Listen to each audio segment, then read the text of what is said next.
Bab 259, Duchess Naga 5. Di-upload oleh Baca Suara. Jangan lupa like dan subscribe, agar kami semangat upload lebih banyak. Rhaenyra berkedip bingung saat dia berjuang untuk memahami ocehan Yujin. Apa sih yang dia bicarakan? Hari ini dimaksudkan untuk menjadi kesempatan yang menggembirakan baginya, hari yang dia rindukan. Setidaknya, itulah rencananya. Pintu istana yang telah mengurungnya selama berabad-abad akhirnya terbuka lebar, memberinya kebebasan. 4 Jenderal Divine, yang jarang mengunjunginya selama bertahun-tahun, telah membuka kunci pintu dan membiarkannya melangkah keluar ke dunia sekali lagi. Mulai sekarang, dia tidak perlu lagi menunggu waktunya di istana terpencil, dan dia tidak lagi harus tinggal kesepian atau tidur untuk jangka waktu yang lama hanya untuk menghabiskan waktu. Rhaenyra tidak tahu keberadaan naga hitam, yang suatu hari akan kembali, tetapi kastil iblis naga sekarang menjadi miliknya untuk memerintah. Bahkan 4 Jenderal Divine telah mengakui fakta ini. Dengan tuan mereka pergi, terserah Rhaenyra, putrinya, untuk menjaga kastil. Namun, apa yang terjadi selanjutnya? Yang mengejutkannya, 4 Jenderal Divine datang kepadanya mengeluh tentang seorang inspektur kecil yang melarikan diri dengan harta yang dimaksudkan untuk tuan mereka. Betapa absurdnya. Tetap saja, itu baik-baik saja. Untuk memperingati menjadi wakil penguasa kastil, dia telah memutuskan untuk membuat nama Rhaenyra dikenal oleh semua subjek dan orang-orang dari kastil iblis naga. Jadi, dia datang ke tempat ini untuk mengurus korupsi dengan tangannya sendiri. Namun, rencananya tiba-tiba terhenti ketika dia menemukan penyusup manusia yang tidak dia kenal. Terlepas dari usahanya untuk melawan, dia telah mengalahkannya, menjatuhkannya ke tanah dan memukul permata merahnya yang berharga. Dia bingung dari awal sampai akhir, dan sekarang, dia tiba-tiba mengungkapkan simpati padanya, mengatakan bahwa dia akan mati dalam beberapa hari. Wanita ini tidak benar mendengar apa yang Anda katakan. Jadi, apa katamu? Tanya Rhaenyra. Kamu akan mati dalam beberapa hari, jawab Yujin. Omong kosong. Berhentilah menyemburkan omong kosong. Mengapa wanita ini mati tiba-tiba? Tanya Rhaenyra. Mereka kemungkinan besar akan memenggal kepalamu dan memasangnya di gerbang Dragon Demon Castle. Atau mungkin mereka akan menusuk Anda dengan paku melalui selangkangan Anda dan menempatkan Anda dipajang di depan gerbang. Atau mungkin mereka akan memilih untuk memotong-motong Anda, satu anggota badan pada satu waktu, Yujin melanjutkan dan terus. Apa yang kamu? Dan jangan lupakan yang ini, kata Yujin. Ini adalah metode eksekusi brutal yang disukai oleh para Dark Elf. Mereka memaksa korban mereka untuk berlutut, memotong perut mereka, dan mengeluarkan usus mereka saat mereka masih hidup. Sungguh tidak masuk akal. Kau hanya mencoba menakut-nakuti wanita ini dengan kisah mengerikanmu. Kata-katamu tidak mempengaruhi diriku. Wanita ini tidak merasakan apa-apa. Rhaenyra membalas, bertekad untuk tidak terintimidasi. Apakah Anda tahu apa kesamaan dari semua metode eksekusi itu? Yujin bertanya, ekspresinya tetap acuh tak acuh. Tentu saja, Rhaenyra tidak tahu. Pengetahuannya tentang eksekusi terbatas pada apa yang dia lihat dalam drama sejarah dan film selama waktunya di istana terpencil, dan bahkan kemudian, metode biasanya terbatas pada penusukan atau keracunan. Semuanya bersifat simbolis, jelas Yujin. Simbolis. Apa maksudmu dengan itu? Tanya Rhaenyra. Perang sudah dekat di kastil iblis naga. Musuh bisa menyerang dalam beberapa jam atau paling lama beberapa hari, Yujin mengumumkan. Rhaenyra tercengang, ini adalah pertama kalinya dia mendengar berita seperti itu. Dia menatap Yujin dengan mulut ternganga dan ekspresi penuh kebingungan. Yujin sudah curiga. Rhaenyra benar-benar tidak mengerti tentang ancaman yang akan datang. Dia mendecakkan lidahnya dengan frustrasi sebelum menyelidiki penjelasan tentang perang yang akan datang yang membayangi kastil iblis naga. Tidak mungkin Rhaenyra menyadari situasinya. Sepanjang waktunya di istana, Rhaenyra telah diberikan berbagai bentuk hiburan untuk membuatnya sibuk. Buku-buku dari segala jenis, termasuk dongeng, novel, dan buku-buku sejarah, tersedia untuknya. Dia bahkan memiliki buku komik untuk membantunya menghabiskan waktu. Setelah menara hitam didirikan di seluruh Helmut dan budaya menonton televisi dikembangkan di sana, dia juga dapat menikmati media video seperti drama televisi dan film. Hal-hal ini telah membantunya bertahan selama bertahun-tahun terisolasi. Namun, terlepas dari semua hiburan yang tersedia baginya, Rhaenyra tidak pernah diberikan akses ke berita. Akibatnya, dia sama sekali tidak mengetahui situasi di luar kastil iblis naga. Rhaenyra tertawa terbahak-bahak mendengar kata-kata Yujin. Sebuah perang. Ahahaha. Betapa bodohnya kamu, penyusup manusia. Ini adalah kastil iblis naga, benteng yang tidak bisa ditembus yang diperintah oleh naga hitam sendiri. Wanita ini tidak tahu kaun karat dari wilayah Ruol ini, tapi bagaimana mungkin seorang kaun berani menyerang Dukedom naga hitam? Lalu mengapa kamu mengira aku menyerbu tempat ini, meskipun aku tidak memiliki gelar seperti itu? Tanya Yujin sambil menghela nafas. Rhaenyra ragu-ragu sejenak sebelum menjawab, itu karena Anda adalah manusia kasar yang tidak tahu bagaimana menghargai hidupnya. Meskipun awalnya dia mengejek Yujin, Rhaenyra tidak sepenuhnya ceroboh atau bodoh. Saat manusia menyebutkan perang yang akan datang, pikiran Rhaenyra berpacu dengan kenangan akan peristiwa baru-baru ini yang tampaknya tidak pada tempatnya. Bagian dalam kastil iblis naga telah ramai, dan wajah 4 jenderal ilahi tampak penuh kekhawatiran ketika mereka membukakan pintu untuknya. Apakah itu saja? Dia membayangkan jalanan penuh dengan kehidupan dan kebisingan, tetapi sebaliknya, dia hanya menemukan tempat yang gelap dan suram menunggunya. Selain itu, banyak orang telah mengemasi barang-barang mereka karena suatu alasan. Jika apa yang Anda katakan itu benar, mengapa kamu mengatakan bahwa wanita ini akan mati? Tanya Rhaenyra. Yah, itu karena rakyat kastil iblis naga tidak berniat berperang. Jika Raizakia masih hidup dan sehat, bahkan tidak perlu khawatir tentang perang, seperti yang Anda katakan. Tapi Raizakia tidak ada di sini sekarang, jawab Yujin. Tetapi, saya di sini. Wanita ini adalah satu-satunya anak, satu-satunya darah naga hitam. Seru Rhaenyra. Itu sebabnya mereka ingin mengakhiri perang dengan kepalamu. Apakah kamu, secara kebetulan, berpikir bahwa Kaun Karat akan mundur setelah menyerang kastil iblis naga hanya karena dia melihat wajahmu? Terus terang, itulah yang dipikirkan Rhaenyra. Dia harus mengakui bahwa itu dia bodoh dengan harapan bahwa itu kehadirannya saja sudah cukup untuk memadamkan konflik. Saat kata-kata Yujin meresap, Rhaenyra menyadari absurditas cara berpikirnya dan tetap diam sementara bibirnya mengerucut karena khawatir. Rhaenyra mendapati dirinya benar-benar terpengaruh oleh kata-kata Yujin, dan pengamatannya sendiri hanya memperkuat argumennya. Matanya melesat karena cemas, dan setelah beberapa saat, dia membuka bibirnya. Tentunya, tidak ada jaminan bahwa mereka akan membunuhku. Dia bertanya dengan suara gemetar. Benar, tidak ada jaminan. Tidak ada jaminan bahwa mereka juga tidak akan membunuhmu, kata Yujin. Mengapa? Mengapa Anda mengatakan sesuatu yang begitu menakutkan? Pertama-tama, siapa kamu? Mengapa Anda di sini? Mengapa kamu menyerang Dragon Demon Castle, dan mengapa kamu menyiksa dan menakuti wanita ini? Tanya Rhaenyra. Aku datang ke sini untuk membunuhmu, kata Yujin, menyebabkan wajah Rhaenyra menjadi sangat pucat. Tapi sekarang, kurasa itu tidak perlu. Yujin tidak sepenuhnya yakin apakah dia bisa membunuh Rhaenyra. Dia merenungkan permata merah di dahinya dan bertanya-tanya apakah itu akan mempertahankan bentuknya bahkan setelah kematiannya. Apakah darah dan hati naganya cukup untuk membuka pintu dimensi ke Raizakia? Yujin tidak mampu mengambil risiko kegagalan dengan mencoba sesuatu yang tidak pasti. Karena itu, dia memutuskan untuk mengambil Rhaenyra hidup-hidup daripada membunuhnya. Ada alasan kecil lainnya di balik keputusannya juga. Sejujurnya, dia merasa sedikit kasihan padanya karena bagaimana dia menjalani kehidupan yang terisolasi seperti Molon dan Mer.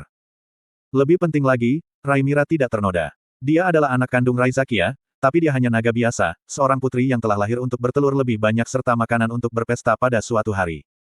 Rhaenyra sama seperti Anise dan para orang suci sebelumnya. Dia memiliki semua fitur yang aku benci. Ekspresi Yujin kusut ketika dia memikirkannya. Namun, Rhaenyra tidak memahami simpati Yujin dengan benar, dan giginya berderak ketakutan. Maksudmu kau berubah pikiran? Sungguh hal yang luar biasa. Wanita ini adalah anak naga hitam dan naga, jadi dia seharusnya tidak mudah dibunuh, kata Rhaenyra. Di mana kamu belajar berbicara seperti orang idiot? Tanya Yujin. Dari buku dan TV, jawab Rhaenyra. Keinginan Yujin untuk menyelamatkannya berkurang saat dia berbicara dengannya lebih lanjut. Penyusup, kamu bilang kamu berubah pikiran tentang membunuh wanita ini, jadi tidakkah menurutmu sudah waktunya kamu melepaskanku sekarang? Aku bilang aku tidak akan membunuhmu, bukan berarti aku akan membiarkanmu pergi, kata Yujin. Betapa sulitnya. Lalu apa rencanamu denganku? Tanya Rhaenyra. Aku akan membawamu keluar dari kastil iblis naga. Saya hanya berpikir bagaimana cara terbaik untuk melakukannya, jawab Yujin. Rhaenyra menjadi terbelalak mendengar jawabannya. Apakah kamu bilang kamu akan membawa wanita ini bersamamu? Mehem. Rhaenyra memandang Yujin dengan ekspresi serius. Slot iklan, kamu bisa pasang iklanmu di sini. Apakah kamu berencana untuk menculik wanita ini dan menuntut tebusan dari kastil iblis naga? Dia bertanya, berharap untuk menangkapnya lengah dengan ketajamannya. Namun, Yujin hanya menganggapnya dengan ekspresi kosong, tidak repot-repot menjawab apa yang dianggapnya pertanyaan bodoh. Sebaliknya, dia mengubah topik pembicaraan. Apakah kamu tidak ingin melarikan diri? Tanyanya, menatapnya dengan mata menyipit. Semua yang saya katakan itu benar. Melihat bahwa itu Anda tidak bersikeras bahwa itu saya berbohong, Anda pasti memiliki gagasan tentang perang. Oh tentu saja, wanita ini adalah seekor naga. Naga adalah ras terbesar dan paling bijaksana di dunia, jawab Rhaenyra. Jadi, aku bertanya apakah kamu ingin melarikan diri, kata Yujin sekali lagi. Rhaenyra tidak langsung menjawab. Jika itu pertanyaan apakah dia ingin mati atau tidak, dia bisa memberikan jawaban dengan sangat mudah. Secara alami, Rhaenyra tidak ingin mati. Dia akhirnya dibebaskan dari penjara untuk pertama kalinya dalam 200 tahun, jadi tidak mungkin dia mau mati. Jika kamu tidak melarikan diri, kamu akan mati, kata Yujin. Itu tidak seperti dia bisa membaca pikirannya. Dia hanya mendesaknya untuk jawaban karena dia tetap diam untuk sementara waktu. Rhaenyra akhirnya menjawab, wanita ini tidak ingin mati. Namun, dia adalah darah naga hitam. Ditakdirkan untuk menjadi penguasa kastil iblis naga. Bagaimana mungkin seorang tuan meninggalkan kastil mereka dan... Yujin mengerutkan alisnya dan bertanya, apakah Anda memiliki kewajiban atau kesetiaan untuk menyelamatkan para ini? Mulut Raimira membuka dan menutup berulang kali, tapi dia tidak bisa memberikan jawaban yang pasti. Kesetiaan. Dia telah mengenal mereka selama 2 abad, tetapi tidak seolah-olah tahun-tahun yang panjang itu dipenuhi dengan kasih sayang dan persahabatan. Satu-satunya yang tahu keberadaannya di kastil iblis naga adalah 4 jenderal ilahi, dan mereka mengurungnya di istana terpencil setelah hilangnya Raizakia. Karena 4 jenderal Divine telah menandatangani kontrak langsung dengan Raizakia, Raimira tidak dapat memerintahkan mereka bahkan dengan permata merah. Tak satu pun dari mereka pernah menunjukkan kasih sayang padanya bahkan sekali. Apakah Raimira memiliki kewajiban untuk menyelamatkan mereka? Dia tidak melakukannya. Dia tidak terlalu peduli pada 4 jenderal ilahi, yang tidak pernah melayaninya. Pada akhirnya, dia adalah seekor naga. Raimira tidak peduli apakah 4 jenderal ilahi, yang bukan pengikutnya atau ramah terhadapnya, hidup atau mati. Tapi kastil iblis naga, pikiran Raimira dikonsumsi dengan kastil iblis naga dan ayahnya, Raizakia, membuatnya ragu. Permata merah di dahinya adalah bukti kegilaan dan fiksasi Raizakia. Dia tahu ini karena sebagai naga, ingatannya jelas sejak lahir. Raimira tidak pernah bisa melupakan tatapan intens ayahnya, naga hitam, ketika dia pertama kali muncul dari telurnya. Dia tahu bahwa keberadaannya semata-mata untuknya. Meskipun dia tidak tahu mengapa Raizakia mengizinkan kelahirannya dan membesarkannya, dia tahu bahwa tujuan dan masa depannya terkait dengan obsesi ayahnya. Oleh karena itu, meninggalkan kastil iblis naga bahkan tidak mungkin bagi Raimira. Meskipun ditunjuk sebagai penguasa kastil, dia percaya itu hanya sementara sampai ayahnya, naga hitam, kembali. Seluruh keberadaannya adalah untuk ayahnya, dan dia yakin bahwa begitu dia kembali, dia akan rela menyerahkan posisinya dan semua kekuatannya kepadanya tanpa ragu-ragu. Pada akhirnya, Raimira tidak setuju dengan Yujin. Itu bukan karena dia tidak ingin melarikan diri tetapi karena dia tidak mungkin membayangkan melawan perintah Raizakia. Tetapi, apa yang sebenarnya penting bagi naga hitam seharusnya bukan kastil iblis naga tapi keberadaan wanita ini, kan? Sebuah pikiran muncul di benak Raimira. Dia menyadari bahwa kastil iblis naga, meskipun telah ada selama ratusan tahun, tidak tergantikan. Naga hitam cukup kuat untuk membuat lusinan kastil serupa jika dia mau. Raimira juga mengakui bahwa kehidupan mereka yang tinggal di kastil tidak signifikan dibandingkan dengan kehidupan seekor naga. Pada akhirnya, dia tidak ingin mati. Wanita ini tidak bisa mati secepat ini, tidak dengan cara ini. Wanita ini ada untuk naga hitam, jadi dia tidak bisa mati tanpa izin dari naga hitam. Raimira mengepalkan tinjunya dan memperbarui tekadnya. Penyusup, saya mengerti apa yang Anda katakan. Karena kamu ingin membawa wanita ini keluar, aku terutama akan memberimu kesempatan untuk menyelamatkanku, kata Raimira. Mengapa Anda tidak membunuhnya saja, Sir Yujin? Menggerutu Mer sambil mencubit pinggang Yujin dari dalam jubah.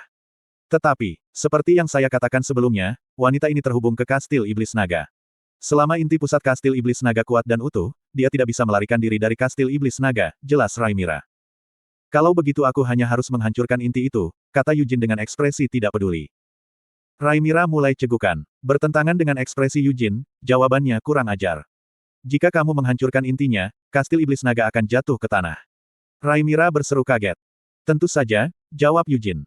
Selama Raimira terikat pada intinya, tidak mungkin untuk menyelinapkannya keluar. Kalau begitu, bukankah lebih baik melibas semuanya? Pertama-tama, Kaun Karat akan segera menyerang kastil iblis naga dengan Jagon memimpin. Yujin tidak tahu persis bagaimana mereka berencana untuk meluncurkan invasi, tetapi ketika saatnya tiba, kekacauan di kastil iblis naga akan mencapai puncaknya.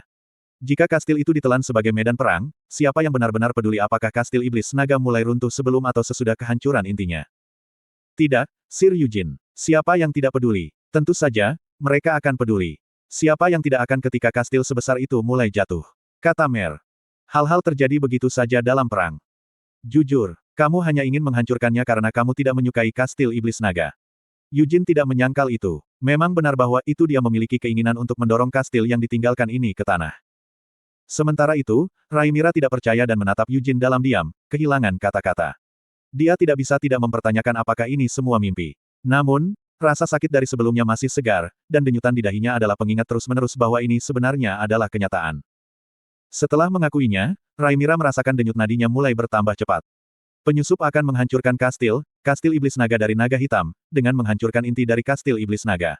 Itu adalah tindakan kejam yang tidak pernah dibayangkan Raimira, bahkan dalam mimpi terliarnya. Bibirnya tiba-tiba terasa kering, efek samping dari kegembiraannya.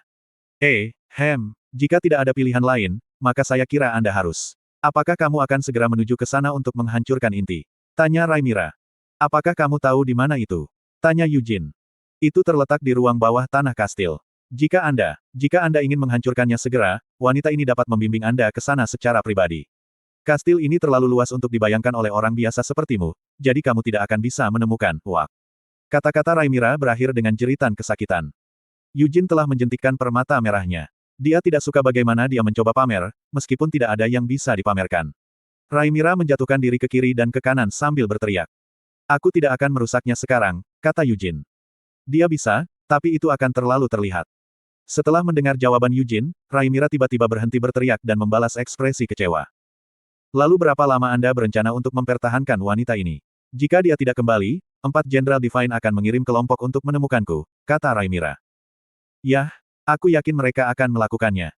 4 Jenderal Divine membutuhkan Rhaenyra untuk perang yang akan datang. Namun, Eugene tidak bisa begitu saja melepaskan dan mengirimnya kembali ke Kastil Iblis Naga setelah melakukan kontak dengannya.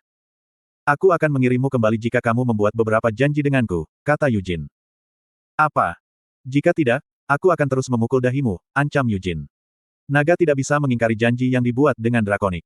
Meskipun itu hanya ancaman kekanak-kanakan, bagi Rhaenyra, itu lebih mengerikan dari apapun di dunia.